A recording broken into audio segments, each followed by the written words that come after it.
Halo, halo, selamat datang di Tutor Space hari ini. Em, Kenalin, aku Debbie. Jadi di sesi ini kita akan bahas tentang MBTI untuk pengembangan diri. I'm sure banyak dari kalian yang udah tahu sih tentang MBTI yang kayak ISTJ, INFP, introvert, extrovert itu, yang Myers-Briggs type indicator. Nah, jadi hari ini kita akan bahas mengenai fungsi maybe ya, fungsinya MBTI untuk pengembangan diri begitu. Apakah sekedar keidentitas saja? Oh, gue tuh ENTP, berarti gue ini orangnya visioner. Oh, gue ini INFP, berarti gue ini orangnya suka sendiri gitu, suka ngelamun gitu. Atau cuman hanya sebagai identitas saja, atau bisa nih MBTI kita pakai buat mengenali diri atau buat self development begitu. Dan gue hari ini nggak sendiri sih, jadi gue di sini ditemenin sama Kak Marcella Ismanto. Kalau misalnya teman-teman belum tahu, itu content creator di Instagram yang sering banget ngebahas tentang kepribadian begitu. Dikenalnya si Cici introvert begitu. Nah, ini Kak Sela sudah join, boleh di ACC Kak invitation saya. Halo Kak Sela.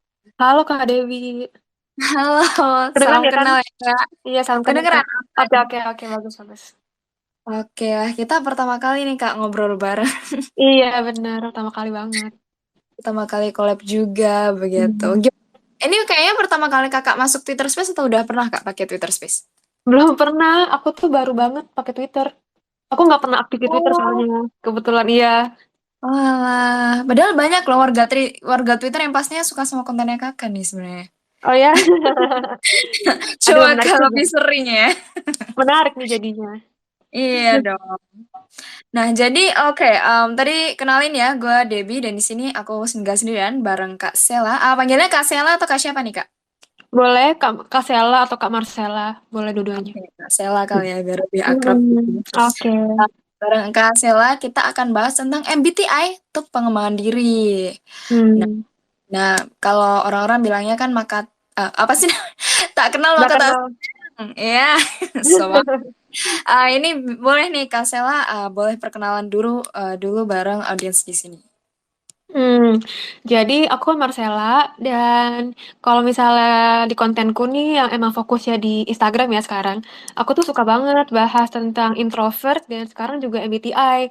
Jadi aku suka Hmm. bahas ya tiap-tiap personality di MBTI, bahas karakternya gitu-gitu. Oke, bisa dibilang kakak kayak MBTI entusias kayak gitu kak? Hmm, bisa dibilang sih kayak gitu, tapi nggak sampai kayak apa ya, nggak sampai kayak gitu banget. Tapi aku juga suka hal lain juga, kayak aku juga suka belajar tentang Hmm, mental health segala macem. Jadi aku lebih oke. generalis lah. Aku suka banyak hal sebenarnya. Oke, jadi Iya, more about mental health ya, more about self iya, reflection begitu. iya, personality, terus mental health, gitu-gitu aku suka Mm-mm. banget. Oke, oke. Nah, karena hari ini kita kan ngebahas MBTI begitu kak. Pada awalnya sih, kenapa sih kok kakak gitu tertarik belajarin MBTI itu dari awal kenapa kak? Um, Sebenarnya sih ini karena apa ya?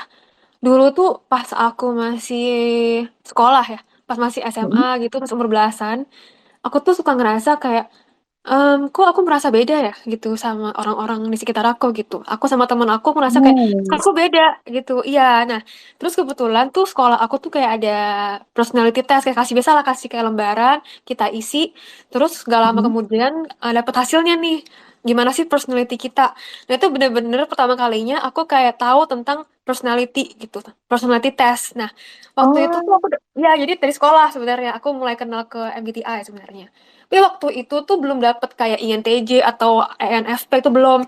Namanya itu kalau aku tuh dapetnya dulu The Independent atau si mandiri itu sebutannya. Jadi dijelasin tuh karakternya kayak gimana, apa sih kelebihannya, kekurangannya segala macam. Jadi dari situ pelan-pelan aku tertarik kan. Nah baru setelah itu aku mulai belajar lagi, bertahun-tahun setelahnya aku belajar, oh ada MBTI itu namanya gitu. Baru tahu nih INTJ lah, ESFP, STJ, gitu-gitu terus lah. Intinya tuh perjalanan bertahun-tahun nih aku mulai mencari tahu tentang MBTI gitu Kak. Oh, oke. Jadi sebenarnya udah dari dulu udah tertarik dong ya sama MBTI. Cuman baru dikuliknya di konten sekarang, akhir-akhir ini gitu ya Kak Sela.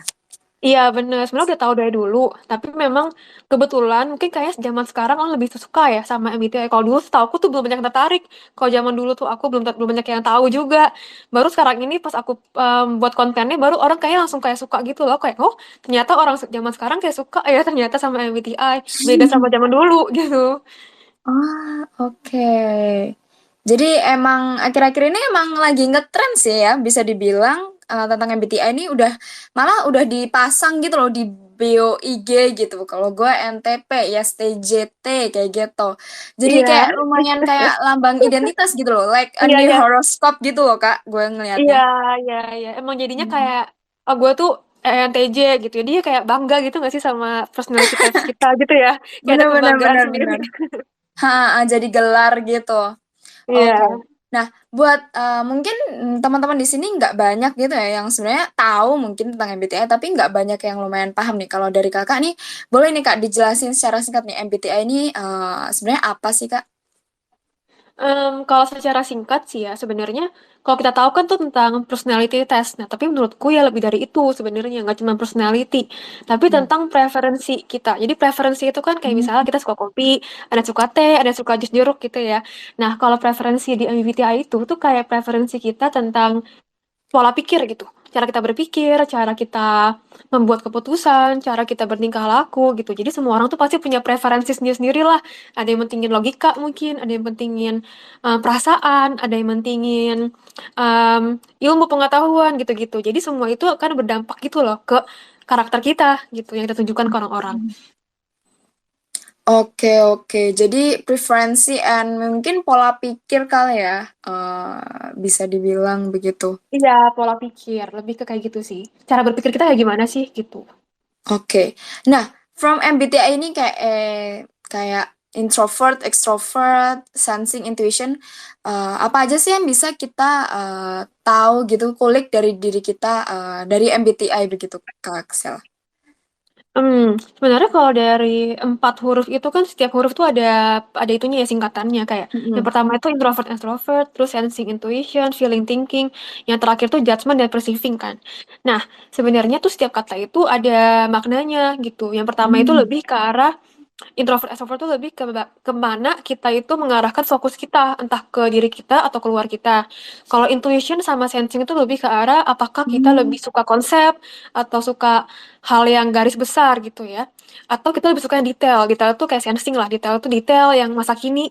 Kalau yang intuition tuh lebih suka yang konseptual, yang lebih general gitu. Nah, kalau thinking feeling juga beda nih. Feeling itu orang yang lebih mengandalkan atau lebih memfokuskan sama emosi atau perasaan. Kalau thinking itu lebih ke yang logika, pemikiran, sistem gitu.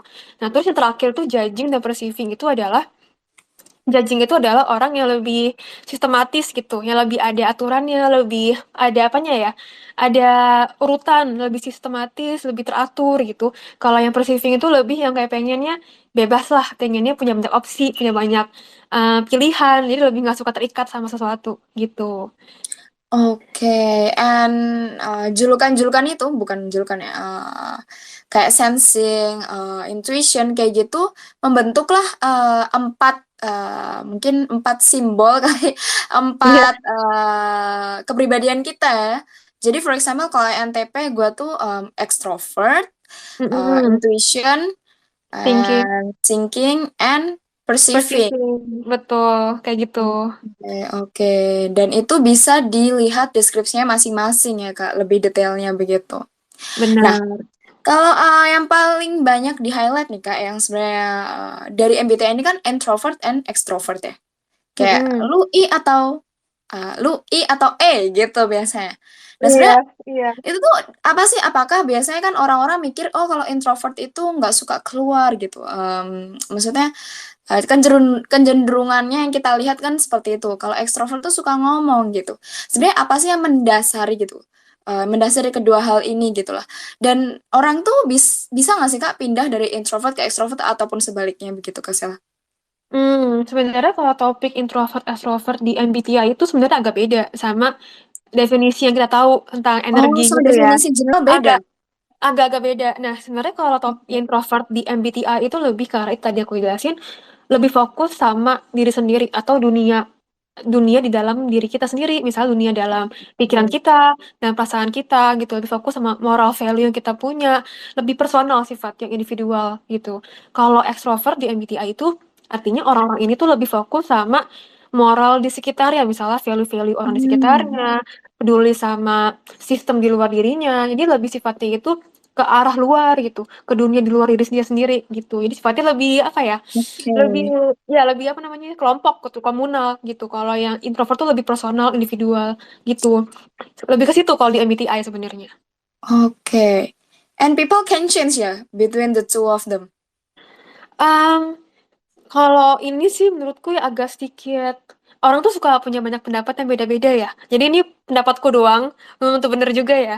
Mm-mm. Menurutku sih secara em, dari lahir gitu ya, kita itu sebenarnya punya preferensi yang udah agak nyantol di diri kita gitu. Maksudnya kita punya preferensi tertentu gitu untuk kayak misal karakter introvert atau extrovert punya preferensi yang udah inborn, sebutannya tuh inborn, artinya sudah dari lahir kayak gitu, secara genetik juga kayak gitu gitu. Nah, tapi kalau orang-orang yang suka merasa berubah gitu ya dari extrovert ke introvert atau sebaliknya, itu bisa jadi memang itu bukan preferensi kita. Misalnya aku introvert, tapi bisa jadi ya aku tuh belajar hal-hal yang extrovert. Misalnya aku lebih mempelajari public speaking, aku mempelajari cara bersosialisasi. Bisa banget gitu, jadi kelihatan kayak extrovert gitu. Jadi walaupun kita preferensinya adalah introvert, tapi bisa jadi kita menunjukkannya yang kita tunjukkan ke dunia itu ya extrovertnya gitu. Jadi bisa banget kayak gitu sebenarnya. Tapi kalau preference ya, misalnya kita prefernya ya introvert aja gitu loh. Oke. Oke, jadi bisa maybe setelah dapat pengaruh dari luar begitu, Hmm. mengenal, dapat pelajaran juga dari kehidupan, maybe kita Mm-mm. bisa berubah ya preferensinya. Yang lebih fokus gue akhir-akhir ini emang lebih ekstrovert aja sih, makanya gue waktu tes dapetnya ekstrovert gitu. Nah, Hmm. nah tadi kan kakak bilang kalau introvert ini lebih berurusan dengan dirinya sendiri, lebih fokus ke diri sendiri kalau ekstrovert keluar. Hmm. Bisakah dibilang kalau misalnya seperti itu, apakah ekstrovert ini kepahamannya, self awareness-nya lebih rendah nih Kak dari introvert? Apakah bisa seperti itu Kak kita menyimpulkannya? Hmm. Self awareness ya. Menurutku ini menarik Hmm. sih. Menurutku kalau self awareness itu mungkin akan lebih banyak dan lebih gampang untuk orang introvert untuk tahu gitu. Karena Tentang orang introvert dirinya. itu lebih cenderung kayak banyak berada di dalam pikiran sendiri gitu, banyak berpikir, merenung, ya kan? Terus kayak berandai-andai, terus mengulang memori, lebih banyak berpikir gitu. Jadinya akan otomatis ya lebih mengenal sama diri sendiri kan. Dibandingkan orang extrovert yang mungkin akan lebih fokusnya sama interaksi sama orang, ngobrol sama orang, dapat info dari luar gitu-gitu kan. Pasti akan butuh waktu sedikit lebih lama lah untuk mengenal diri sendiri. Tapi ya kedua itu tetap ada positifnya juga. Jadinya orang introvert jadinya gampang overthinking kan. Jadinya lebih gampang apa namanya berpikir yang negatif karena kebanyakan pikir. Orang extrovert mungkin akan jadinya jauh lebih mudah untuk move on, lebih mudah untuk berpindah-pindah pikiran gitu-gitu karena emang sifatnya lebih extrovert gitu.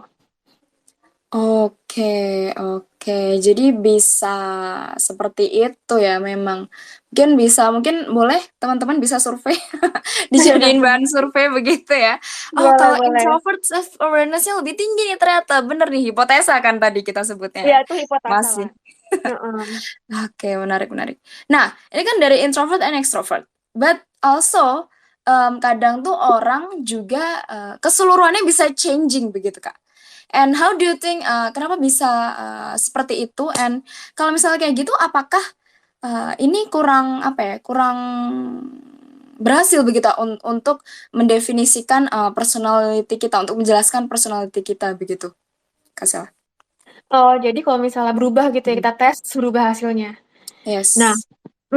kalau itu sih menurutku bisa jadi ada tiga alasan lah kira-kira. Jadi yang pertama Hmm. ya mungkin karena kita kurang self aware. Misalnya kita menganggap diri kita itu lebih logik logik gitu ya, tapi ternyata kita enggak lebih mengandalkan perasaan. Jadi kita jawabnya itu berdasarkan Hmm. apa yang kita anggap kita itu kayak gitu ya, padahal belum tentu gitu. Jadi ada bias gitu ya. Oke. Ya, Terus yang kedua, bisa jadi karena pas kita isi itu tesnya, kita itu kayak agak apa ya? Misalnya di hari itu kita emang lebih outgoing, lebih friendly. Hari itu kita banyak ketemu orang. Bisa jadi kita jadi menganggap kita itu ya orangnya itu extrovert banget gitu ya. Padahal mungkin bisa jadi waktu kita misalnya 90% di hidup kita itu kita nggak kayak gitu. Cuma di hari itu doang kita kayak gitu. Jadi kita menganggap kita itu lebih outgoing dibandingkan yang sebenarnya gitu. Jadi ada hal-hal kayak gitu yang bisa berperan gitu untuk kita bisa salah isi dalam tes dan jadinya salah jawaban juga, salah hasil gitu.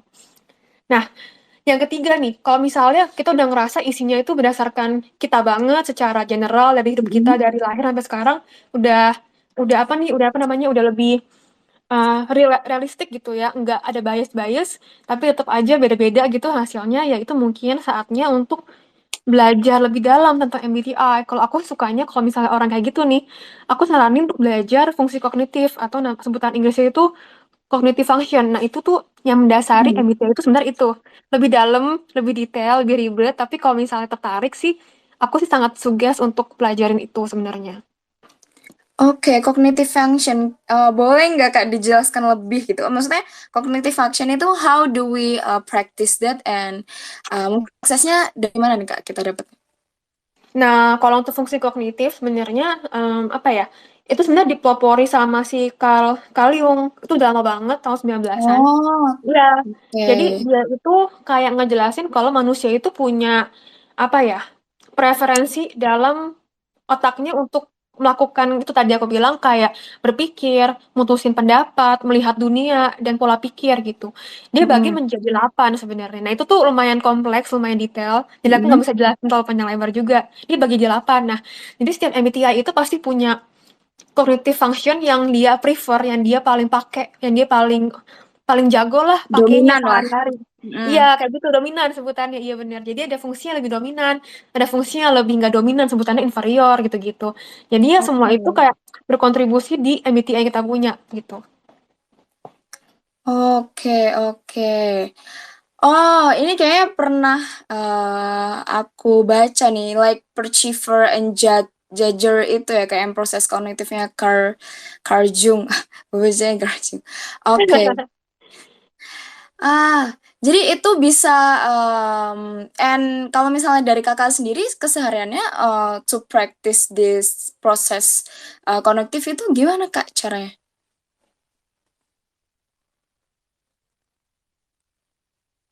Apakah suaraku terdengar? Kak, sorry Kak, tadi putus ya? Oh, putus kah? Iya tadi Oke, oke. putus sedikit. Mm-mm. Oke, mungkin ku ulangin kali ya, Kak Sela. Boleh, boleh Kak, ulang lagi. Nah, untuk dari keseharian Kakak nih, cara ngelatih our cognitive function di sehari-hari gitu, yang Kak Sela sudah terapin kayak gimana tuh, Kak? Jadi sebenarnya kan di tiap MBTI itu, yang menurutku nih menarik MBTI adalah setiap 16 personalities di MBTI itu pasti pasti ada kelebihannya, ada kekurangannya di fungsi kognitif. Pasti ada fungsi-fungsi yang Mm-mm. dipakai lebih bagus nih, ada yang lebih jelek nih gitu kan.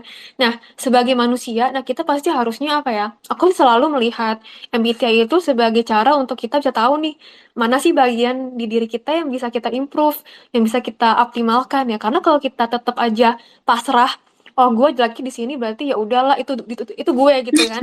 Jangan kan sayang banget. Mm-mm. Menurutku sayang kalau kayak gitu. Harusnya kita bisa lihat, oh gue kurangnya di interpersonal relationship gitu. Berarti gue harus improve di sana Mm. dong. Kalau enggak, cuman kayak pasrah aja, gue emang gak jago, kan sayang banget. Nah, jadi MBTI itu bakal nunjukin nih di mana kurang kita. Di situ kita bisa belajar untuk kayak nge-improve bagian itu gitu di hidup kita. Oke, oke. Jadi itu lumayan menjawab untuk how do we grow ourselves ya dari MBTI ini. Mm-mm. Oke, and boleh nggak Kak, maybe jelasin dari real case. For example nih, pakai contoh diri gue sendiri kali ya. Nah, gue ini ENTP Kak. Maybe people will perceive me like quite arrogant, bener nggak sih? Hmm. Oh, ya sebenarnya sih Right? Because ya the debater NTP, kan.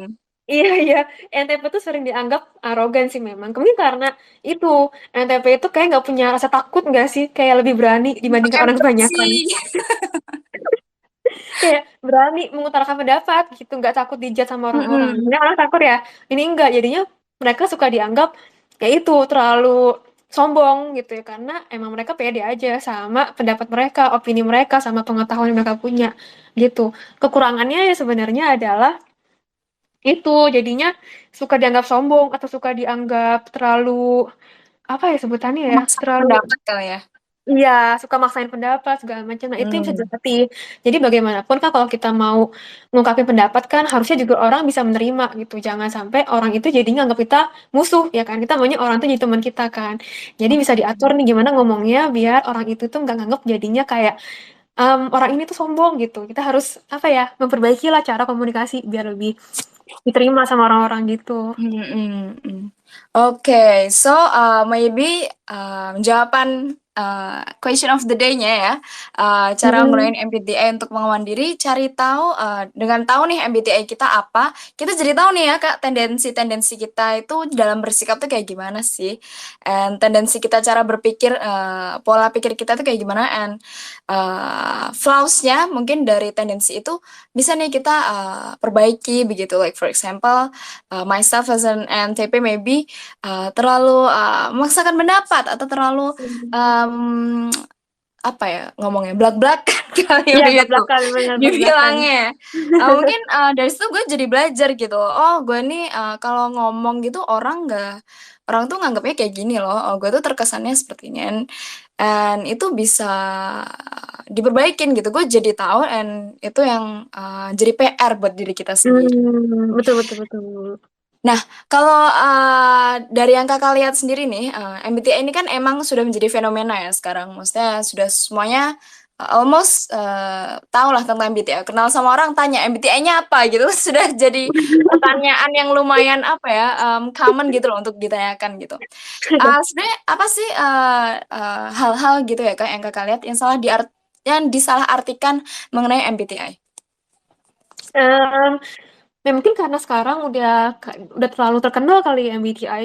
Pasti kalau semua hal yang agak viral pasti ada positifnya negatifnya gitu ya, alias Mhm. akan menarik menarik apa ya, menarik respon positif, ada juga yang negatif.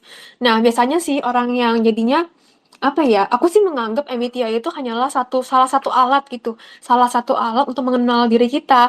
Jadi kalau kita menganggap MBTI itu sebagai penjelasan untuk keseluruhan dari diri kita itu juga salah gitu. Karena ya nggak Mmm, mungkin lah kita itu dijelaskan hanya dengan MBTI doang, nggak mungkin kan. Manusia itu kompleks, manusia itu rumit, jadi nggak mungkin cuma dari MBTI aja kita bisa tahu segala-galanya tentang diri kita gitu. Jadi apa ya, jangan terlalu kasih ekspektasi yang terlalu tinggi terhadap MBTI, kayak jadinya kan orang jadi mikir, enggak ah, maksudnya gua nggak kayak gitu, atau misalnya MBTI itu sesat lah segala macam, jadinya orang jadinya itu ya punya negatif negatif apa namanya opinion terhadap MBTI. Padahal kalau digunakan dengan bijak dan sesuai dengan ekspektasinya bisa bagus banget gitu. Kayak tadi aku jelasin bisa di pengembangan diri juga kan gitu.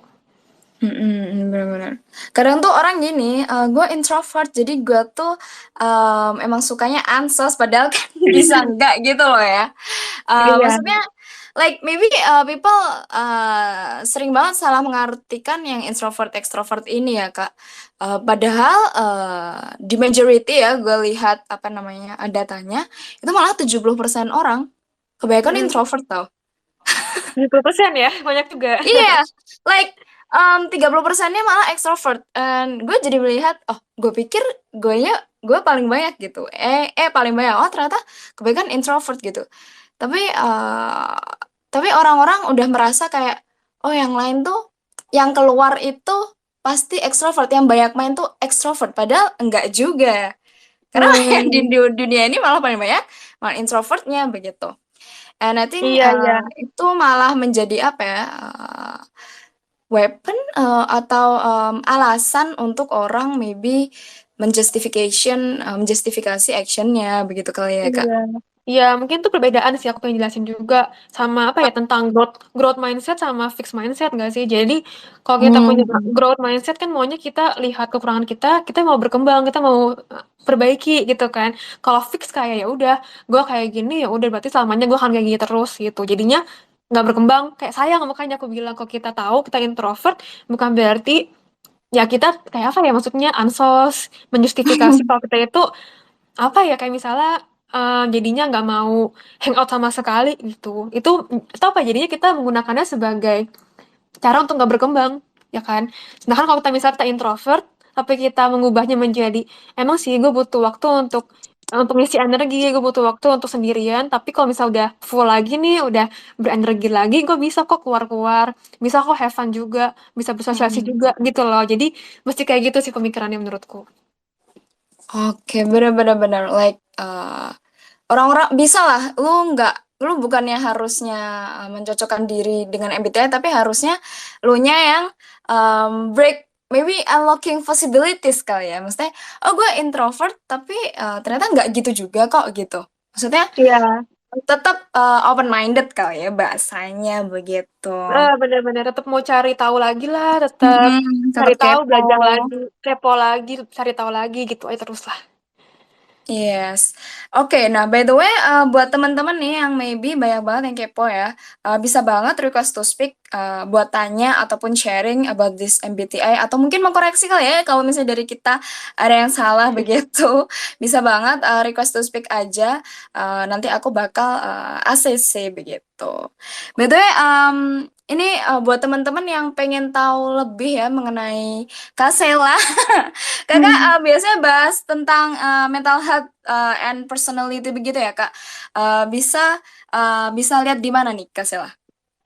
Biasanya sih aku buatnya di IG ku @selais, CELLAISH. Oke, terus ada TikTok juga nggak sih Kak Sela? Ada sama kok. ID-nya sama Selais itu @selais. Oke, buat teman-teman yang maybe penasaran nih tentang MBTI, tentang personality and mental health as a general, bisa langsung aja follow IG-nya Kasela, CELLAISH, dan sama juga username-nya di TikTok. And teman-teman guys, kalau misalnya kalian banyak banget yang pengen dikulik about MBTI or other thing gitu, bisa banget kalian sharing-sharing, ngobrol-ngobrol di komunitasnya Growth Space di Kelurahan Sukamaju.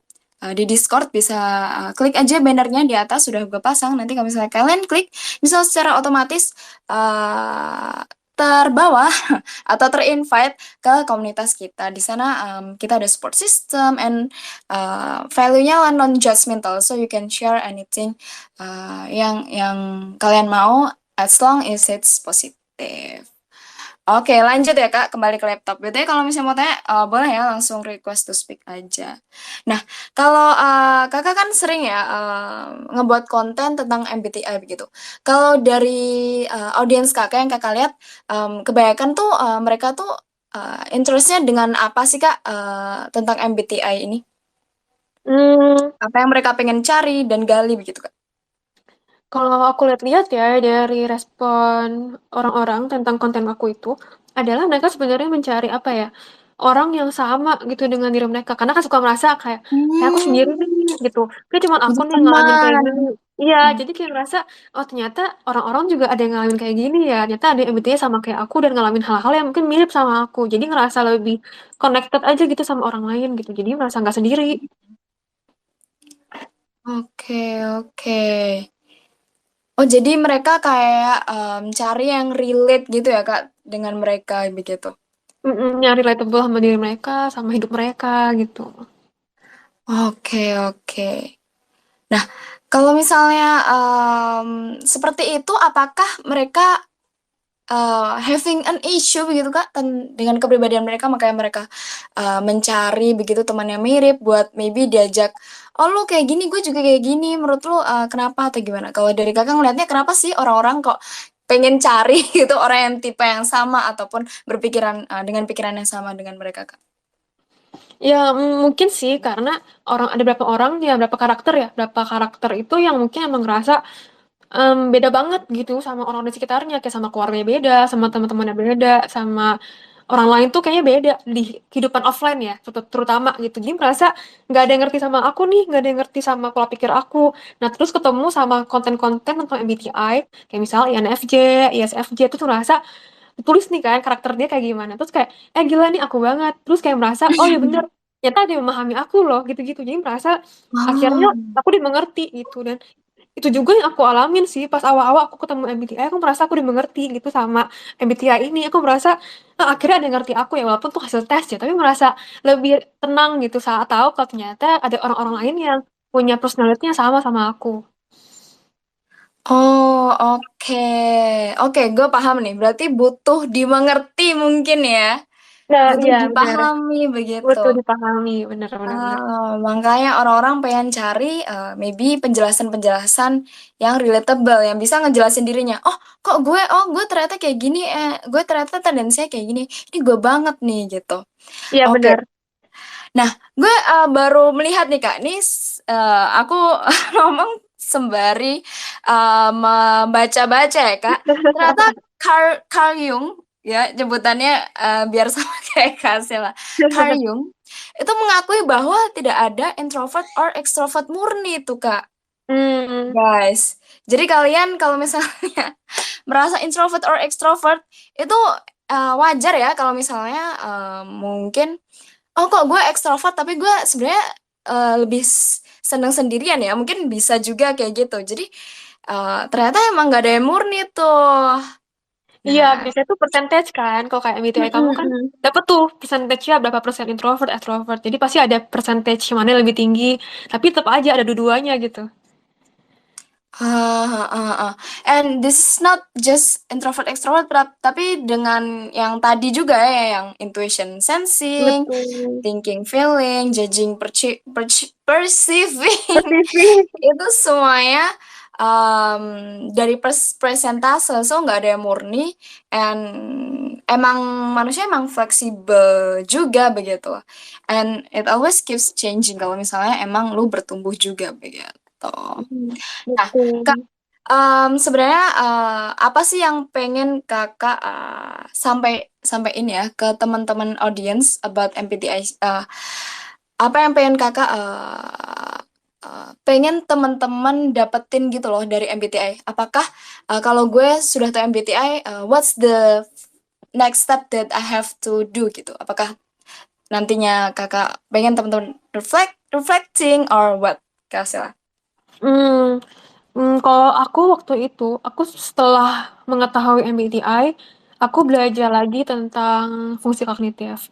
Tapi setelah itu aku coba lagi belajar hal lain nih di luar MBTI. Jadi aku sih menganggap MBTI itu sebagai starting point gitu untuk kita kenal sama diri sendiri. Tapi setelah itu ada lagi nih step-step lain yang bisa banget untuk dipelajari tentang mental health lah, tentang trauma lah, tentang inner child lah. Aku rasa Oke. semua itu iya bakal ngebantu pemahaman kita tentang diri kita sendiri. Kenapa kita kayak gini tuh kenapa sih? Terus apa yang bisa diimprove? Jadi aku sih melihatnya sebagai starting point aja untuk kita kenal. Tapi setelah itu harus cari tahu lagi, belajar lagi, mendalami hal-hal lain lagi untuk kita lebih paham lagi nih sama diri kita. Oke, oke. Gue jadi ini dapat beberapa poin. So, saat kita sudah tahu ya MBTI kita itu bagaimana, mungkin pelajari aja, tapi jangan jadiin alat untuk ngedefine kita seluruhnya kali ya. Karena this Hmm, is about percentage juga, kita nggak sepenuhnya ini ataupun itu, tapi lebih as a maps kali ya Kak. Maps bener. yang Maps, ya um, bener-bener. bisa menuntun kita nih about our inner problem gitu loh. Yang bisa Hmm. maybe nguap nguap nguak cara pikir kita yang salah ataupun kebiasaan-kebiasaan kita yang maybe nggak baik nih di hidup. About like that. Iya, Oke, iya bener. nih. Oke, ini last question nih Kak, karena kayaknya teman-teman udah jelas, sudah clear semua ya, makanya tanya. Last question nih. Apa sih pesan yang pengen Kakak sampaikan pada audiens yang memang tertarik pada MBTI, tapi bingung gitu Kak, cara menggunakannya gitu, ataupun cara mengaplikasikannya gitu pada dirinya sendiri begitu Kak.